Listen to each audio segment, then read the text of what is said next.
Hello student. आज 6 अक्टूबर 2020 को हमारा सब्जेक्ट है income tax law and practice, और इसमें हमारा आज का टॉपिक है एग्जेम्प्टेड इनकम पार्ट 2। ठीक है, तो देखो कम्यूटेड पेंशन तक मैंने आपको करा दिया था। आज हमारा 20th पॉइंट है amount received in leave encashment on retirement. ठीक है, कि रिटायरमेंट के टाइम पर जो लीव एनकैशमेंट हो रही है। अब ये लीव एनकैशमेंट क्या होती है कि जो सेंट्रल गवर्नमेंट के, स्टेट गवर्नमेंट के या अदर एम्प्लॉयज़ जो होते हैं, प्राइवेट एम्प्लॉयज़ जो होते हैं, इन सभी एम्प्लॉयज़ को साल में कुछ हॉलीडेज़ मिलती हैं, कुछ छुट्टियाँ मिलती हैं। ठीक है, तो एम्प्लॉय चाहे तो अगर इनको यूज़ कर लेता तो ठीक है, अगर वो उनको यूज़ नहीं करता है तो इन लीव्स को वो बचा के रखता है और इनको बाद में कैश करवा लेता है, यानी कि इन लीव की सैलरी मिल जाती है। तो ऐसा ही लीव एनकैशमेंट अगर रिटायरमेंट पे हो रहा है तो अगर एम्प्लॉयज़ हैं सेंट्रल और स्टेट गवर्नमेंट के तो उनके तो फ्री ऑफ टैक्स हो गए, यानी कि एग्जेम्प्टेड इनकम मानी जाएगी। टोटल जितना अमाउंट उनको मिला है वो होल अमाउंट जो है एग्जेम्प्ट माना जाएगा। और जो अदर एम्प्लॉयज़ हैं, यानी कि जो गवर्नमेंट एम्प्लॉयज़ नहीं हैं, प्राइवेट एम्प्लॉयज़ हैं, उनके लिए विच एवर इज़ लेस, नीचे A B C D 4 point रखें, इनमें से जो लेस अमाउंट होगा उतने का यहाँ पे इनको एग्जेम्पशन मिल जाएगा। ठीक है, तो वो कौन से हैं? एक तो एक्चुअल अमाउंट रिसीव्ड, जितना अमाउंट रिसीव हुआ है। दूसरा amount calculated at average salary of 10 months, यहाँ पे वही 10 मंथ की एवरेज सैलरी निकालेंगे जैसे हमने पेंशन में निकाली थी। C cash equivalent of leave salary due to the time of retirement, या फिर रिटायरमेंट के टाइम पे उसकी जितनी लीव सैलरी जितनी अभी तक कैश नहीं हुई है, जो ड्यू हुई पड़ी है लेकिन कैश नहीं हुआ पड़ा है। ठीक है, यानी कि ड्यू हो रखी हो सैलरी, उसका अमाउंट। और फोर्थ है नोटिफाइड लिमिट 3 लाख, इनमें से विच एवर इज लेस, उतने अमाउंट की यहाँ पे एग्जेम्पशन मिल जाएगी, तो उतनी इनकम हमारी एग्जेम्प्टेड इनकम मानी जाएगी और बाकी बैलेंस पर वो जो है टैक्स लगा दिया जाएगा। फिर है retrenchment compensation paid to workman. Retrenchment का मतलब क्या होता है कि वर्कर्स को काम से निकाल देना, जॉब से हटा देना। ठीक है, तो हर एक कंपनी की रिक्वायरमेंट है कि वो एक वर्कमैन कॉम्पनसेशन का वो बना के रखे। ठीक है बेटा, तो हर एक कंपनी के लिए रिक्वायरमेंट होती है कि वो अपने वर्कर्स के लिए कॉम्पनसेशन फंड बना के रखे। ठीक है, तो अगर किसी वर्कर को या असेसी को किसी कंपनी से निकाला गया है, काम से हटाया गया है, उसको कॉम्पनसेशन रिसीव्ड हुआ है। ठीक है, मतलब उसको कॉम्पनसेशन रिसीव्ड हुआ है, तो विच एवर इज लेस, ये 2 अमाउंट नीचे दे रखे ना, इनमें से जो भी अमाउंट लेस होगा उतने की उसको जो है एग्जेम्पशन मिल जाएगी। देखो, first amount calculated in accordance with the provision of section 15F part B of the industrial dispute act 1947 और 5 lakh, whichever is less, उतने की एप्लीकेशन मिल जाएगी। फिर है हमारा अगला पॉइंट आता है 22, payment received under Bhopal gas leak disaster processing of claims act 1985। ठीक है, अभी देखो बेटा 1984 की बात है कि भोपाल में मध्य प्रदेश की कैपिटल है भोपाल, वहाँ पे एक गैस लीक हो गई थी, CMC गैस थी, वो लीक हो गई थी। उससे करके बहुत सारे लोग मारे गए थे, बहुत सारे लोग घायल हो गए थे। तो उनको गवर्नमेंट ने यहाँ पे जो है उनको उसके बाद से कॉम्पनसेशन वगैरह देना रिसीव किया, कॉम्पनसेशन देना उस टाइम शुरू किया। ठीक है, तो ऐसे ही अगर किसी असेसी को Bhopal gas leak disaster act 1985 के अकॉर्डिंग अगर कोई पेमेंट उसको रिसीव होती है तो वो भी फुली एग्जेम्प्ट है। ठीक है, उस पर कोई टैक्स नहीं लगेगा। फिर है 23rd point, compensation in received in case of any disaster. अभी जो 22nd पॉइंट था ये तो Bhopal gas leak disaster act के अकॉर्डिंग जो कॉम्पनसेशन रिसीव हुआ था वो है। अगर ऐसा ही कोई और डिजास्टर होता है, ठीक है, तो उस डिजास्टर के अकॉर्डिंग अगर कोई कॉम्पनसेशन रिसीव करता है एसएससी तो उसको भी यहाँ पे एग्जेम्पशन मिलेगी। देखो, इन केस एन इंडिविजुअल और his legal heir receives any compensation on account of any disaster from central state government और from a local authority the same shall be exempted, तो वो भी एग्जेम्प्ट हो जाएगा। ठीक है, फिर है 24th, retirement compensation from a public sector company और एनी अदर कंपनी। ठीक है, ये क्या है कि अगर कोई पब्लिक सेक्टर कंपनी है, कोई दूसरी कंपनी है, वहाँ से अगर असेसी जो है रिटायरमेंट हो रहा है, उसको रिटायरमेंट का कॉम्पनसेशन मिल रहा है, तो उसके लिए देखो सेक्शन 10 पार्ट 10C क्या कहता है कि any amount received in receivable is receivable by an employee of public sector company, any other company or any authority established under central, state or provincial act or local authority, cooperative society or a universal established or cooperated by under a central, state or provincial act and an institution declared to be university under section of the University Grant Commission Act 1956. ठीक है, इन सब के according अगर किसी employ को retirement होने के एवज में उसके बदले में अगर कोई कॉम्पनसेशन रिसीव हो रहा है तो वो भी यहाँ पे टैक्स फ्री होगा। ठीक है, इतना ही लिखना है अपने। फिर आ जाओ question number point number 25, income by way of tax on perks. अब पर्क्स क्या होते हैं तो मैं सैलरी वाले चैप्टर में मैंने पढ़ाना है। पर्क्स का मतलब परक्विजिट। परक्विजिट क्या होते हैं कि जो एम्प्लॉयर होता है वो अपने एम्प्लॉयज़ को सैलरी के अलावा, ठीक है, जो कि नॉन मॉनेटरी फॉर्म में कुछ बेनिफिट देता है, जैसे उसको कार दे दी, मोबाइल फ़ोन दे दिया या रेंट फ्री हाउस दे दिया। ठीक है, तो ऐसे पर्क्स जो होते हैं, ऐसे परक्विजिट जो होते हैं एम्प्लॉय के हाथ में फ्री होते हैं।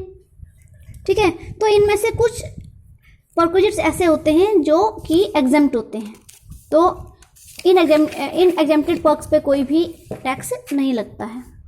ठीक है, 26 नहीं करना है आपने। फिर आ जाओ 27, payment from statutory provident fund. Provident fund आपको पता हो क्या होंगे कि हर एक कंपनी अपने एम्प्लॉयज़ के फ्यूचर की सुरक्षा के लिए एक प्रोविडेंट फंड बनाती है। प्रोविडेंट फंड भी आगे 4 टाइप के होते हैं, उनमें से एक है स्टैट्यूटरी प्रोविडेंट फंड, क्योंकि ये स्टैट्यूट के अकॉर्डिंग बनता है, लॉ के अकॉर्डिंग बनता है, इसलिए ये जो स्टैट्यूटरी प्रोविडेंट फंड SPF भी इसको बोलते हैं, सैलरी वाले चैप्टर में हम इसको पढ़ेंगे। तो स्टैट्यूटरी प्रोविडेंट फंड के अकॉर्डिंग कोई पेमेंट उसको रिसीव हो रही है तो वो भी एग्जेम्प्ट होता है। ठीक है, अगला है payment received from Sukanya Samriddhi account. एक सुकन्या समृद्धि अकाउंट बेटी बचाओ बेटी पढ़ाओ के अकॉर्डिंग सेंट्रल गवर्नमेंट ने चला रखा है, आप लोगों को भी पता होगा। तो वहाँ से अगर सुकन्या समृद्धि अकाउंट में अगर SSC को कोई भी वहाँ से पेमेंट रिसीव हो रही है तो वो भी एग्जेम्प्टेड होती है। फिर है payment from recognised provident fund. ये जो प्रोविडेंट फंड है, पहला जो हमने पढ़ा था वो था स्टैट्यूटरी प्रोविडेंट फंड, वो एग्जेम्प्टेड होता है और वो ओनली गवर्नमेंट सेक्टर में ही मिलता है। लेकिन जो हमारा RPF है यानी रिकॉग्नाइज्ड प्रोविडेंट फंड है, ये पब्लिक सेक्टर में भी मिलता है, प्राइवेट में भी मिलता है। ठीक है, तो इस फंड का कुछ पार्ट जो है एग्जेम्प्टेड होता है। ठीक है, अभी हमने जो है ये देखो 30 पॉइंट देखो, partial exemption of payment from national pension system trust to all subscribers on closure of account or opting out of the pension scheme referred to in section 80 CCD। ये जो सेक्शन 80 CCD है ये pension fund में जो है pension fund के लिए जो कंट्रीब्यूशन करता है एम्प्लॉयज़ उसके लिए है। ठीक है, तो वहाँ से अगर कोई भी pension national pension system trust, ठीक है, इस ट्रस्ट से अगर किसी भी एम्प्लॉय को किसी भी SSC को कोई पेमेंट रिसीव हो रही है तो वो भी एग्जेम्प्ट होगी। ठीक है, और वो कितनी होगी, ओनली 40% होगी। ठीक है, मतलब कि 40% पे टैक्स लग जाएगा, बाकी जो है वो एग्जेम्प्ट हो जाएगी। ठीक है, यानी पार्शियल एग्जेम्पशन है इस पे। फिर आ जाओ 32 पॉइंट है पेमेंट फ्रॉम सुपर एनुएशन फंड। ठीक है, सुपर एनुएशन फंड क्या होता है, जैसे हमारा पेंशन फंड होता है ऐसे सुपर एनुएशन फंड होता है कि जब SSC की एक सुपर एनुएशन एज आ जाती है तो उस टाइम पे उसको इस फंड से अमाउंट यानी कि जैसे एक एनुइटी मिल जाती है। ठीक है, तो ये एनुइटी या तो उसके जो हमारा SSC है या तो उसकी डेथ पे मिल जाएगी और डेथ पे उसके बेनिफिशियरी को मिलेगी, बेनिफिशियरी का मतलब उसके लीगल हेयर को मिलेगी, उसके रिप्रेजेंटेटिव को मिलेगी। ठीक है, या फिर रिटायरमेंट पे मिल जाएगी या फिर रिफंड पे मिल जाएगी। ठीक है, तो यहाँ से जो भी उसको इस फंड से उसको जो भी पेमेंट हो रही है SSC को रिसीव हो रही है वो टैक्स फ्री होगी। अगला हमारा पॉइंट है हाउस रेंट अलाउंस, यानी कि इसको बोलते हैं हाउस रेंट अलाउंस। ठीक है, अलाउंस का मतलब भत्ते होता है। अलाउंस क्या होते हैं, सैलरी के अलावा ये मॉनेटरी फॉर्म में दिए जाते हैं। जैसे परक्विजिट तो जो है बेनिफिट के रूप में दिए जाते हैं, ये मॉनेटरी फॉर्म में दिए जाते हैं। ठीक है, तो इनमें से हाउस रेंट अलाउंस जो दिया जाता है अगर वो गवर्नमेंट एम्प्लॉय है तो बिल्कुल ही फ्री हो जाता है। ठीक है। लेकिन अगर हाउस रेंट अलाउंस मिल रहा है किसी नॉन गवर्नमेंट एम्प्लॉय को, तो उसके लिए ये 1 2 3 3 पॉइंट जो नीचे दिए गए हैं 1 2 3, इन तीनों में से जो अमाउंट लेस होगा उतने की यहाँ पे एग्जेम्पशन मिल जाएगी। तो ये देखो लिखा है, any amount of house rent allowance received by the employ from his employer is exempted and to up to the least of the following: excess of actual rent paid over 10% of salary. Salary के 10%, ठीक है, actual rent में से salary के 10% को less करेंगे, जो amount बचेगा वो एक अमाउंट ले लेंगे। दूसरा, एंड अगर जो एम्प्लॉय है हमारा वो मुंबई, कोलकाता, दिल्ली या मद्रास यानी चेन्नई, इन चारों मेट्रो सिटीज में रहता है, तो उसकी सैलरी का 50% यहाँ पे अमाउंट ले लेंगे। अगर इन चारों को छोड़ के बाकी और अदर सिटीज में रहता है तो 40% ऑफ सैलरी ले लेते हैं, ठीक है। दूसरा अमाउंट ये आ जाएगा। तीसरा अमाउंट है actual amount of house rent allowance received, जितना एम्प्लॉय रिसीव कर रहा है अपने एम्प्लॉयर से, तो विच एवर इज लेस उतने की एग्जेम्पशन मिल जाएगी, ठीक है। फिर वो क्या कहता है, जो पर्सन अपने खुद के घर में रह रहे हैं और जो रेंट नहीं दे रहे हैं, फिर भी उनको अगर HRA मिल रहा है तो फुल अमाउंट जो है वो टैक्सेबल हो जाएगा, ठीक है। ये इसका थोड़ा सा सिलेबस थोड़ी ज़्यादा है, इसलिए 35 पॉइंट हमने नहीं करना है क्योंकि पॉइंट बहुत बड़ा है। उसके बाद बेटा सीधे आ जाओ 36 पे नहीं करना, 37 स्कॉलरशिप पे, ठीक है। स्कॉलरशिप सभी को पता है, स्कॉलरशिप सभी को मिलती भी है, तो स्कॉलरशिप का फुल अमाउंट जो है वो टैक्स लेस हो जाएगा, एग्जेम्प्ट हो जाएगा, ठीक है। उसका 38 पॉइंट पे देखो, allowance of MP, MLA, MLC, ठीक है। MP मेंबर ऑफ पार्लियामेंट हो गया, MLA member of legislative assembly हो गया, ठीक है। तो इन लोगों को अगर MLC का मतलब मेंबर ऑफ कॉन्स्टिट्यूएंसी आ गया, ठीक है। अगर इन लोगों को कोई भी अलाउंस मिल रहा है, डेली अलाउंस इनको भी मिलते हैं ना, अलाउंसेस वगैरह सैलरी के अलावा इनको ये भी मिलते हैं, तो ये अगर मिल रहे हैं तो ये भी फुली एग्जेम्प्ट हो जाएंगे, ठीक है। फिर है 39 point, awards instituted by government. अगर गवर्नमेंट एम्प्लॉय गवर्नमेंट इस असेसी को अगर कोई अवार्ड दे रही है, ठीक है, जैसे ब्रेवरी अवार्ड वगैरह, और अगर वो अमाउंट में है तो उस पर जो है टैक्स नहीं लगेगा, वो फुली फ्री हो जाएगी, टैक्स फ्री। 40 पॉइंट है, pension received by certain winners of gallantry awards. कुछ ऐसे पर्सन होते हैं जो कि विनर होते हैं गैलेंट्री का मतलब क्या हो गया, बहादुरी के अवार्ड, बहादुरी के, जैसे वीर चक्र, परमवीर चक्र, महावीर चक्र, ठीक है, पद्म भूषण, पद्म विभूषण वगैरह, ऐसे कुछ गैलेंट्री अवार्ड्स अगर दिए जाते हैं, अगर हम इस एसएससी को भी अगर ऐसे मिल रहे हैं और इसको वहाँ से कोई पेंशन मिल रही है तो वो भी टैक्स फ्री होगी, ठीक है। फिर है family pension received by family member of armed forces including paramilitary forces, ठीक है। आर्म फोर्सेस मतलब आर्मी ऑफिसर जो होते हैं उनके फैमिली मेंबर्स को अगर कोई फैमिली पेंशन मिल रही है तो वो भी टैक्स फ्री होगी, एग्जेम्प्टेड होगी,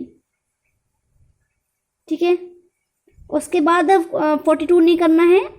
43 पे देखो, income of a local authority.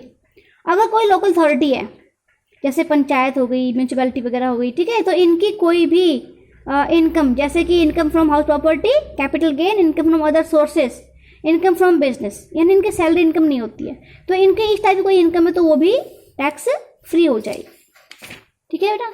तो ये आपने ये एक पॉइंट और कराई थी मैं, 45 point, income of a news agency. अगर कोई न्यूज एजेंसी जैसे आज तक वाले हो गए या फिर और क्या हो गए जो नेशनल लेवल के हैं, ठीक है, आज तक हो गया और एबीपी न्यूज हो गया, एनडीटीवी हो गया, इन न्यूज एजेंसी की कोई इनकम होती है वो टैक्स फ्री होती है, टैक्स एग्जेम्प्ट होता है उस पर, ठीक है। तो होने को तो बहुत सारे हैं ये, लेकिन कोई 40 आप इनमें से कर लो और इसका एक लॉन्ग क्वेश्चन तैयार करना, ठीक है। ये हमारा आज चैप्टर कंप्लीट हो गया। बाकी अगर किसी बच्चे को कोई प्रॉब्लम है तो वो मेरे को पर्सनली मैसेज कर देना, और कुछ बच्चों ने मेरे से नोट्स वगैरह भी मांगे हैं, उनको मैं आज शेयर कर दूंगी, ठीक है बेटा। तो ये एक लॉन्ग क्वेश्चन आपने तैयार करना है। तो इसमें देखो इसका क्वेश्चन क्या बनता है। इसका क्वेश्चन बनता है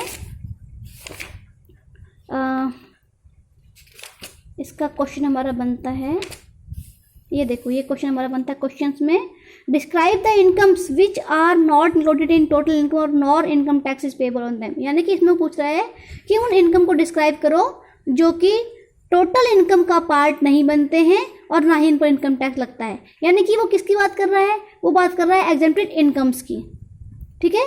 या फिर एक क्वेश्चन ऐसा हो सकता है, give 10 example of income which are totally exempt from tax, ठीक है। ऐसे 10 एग्जाम्पल जो कि इनकम टैक्स से फ्री, टोटली फ्री हों। ये सारे के सारे वही आएंगे, ठीक है। चलो बाकी कल कराऊंगी आपको।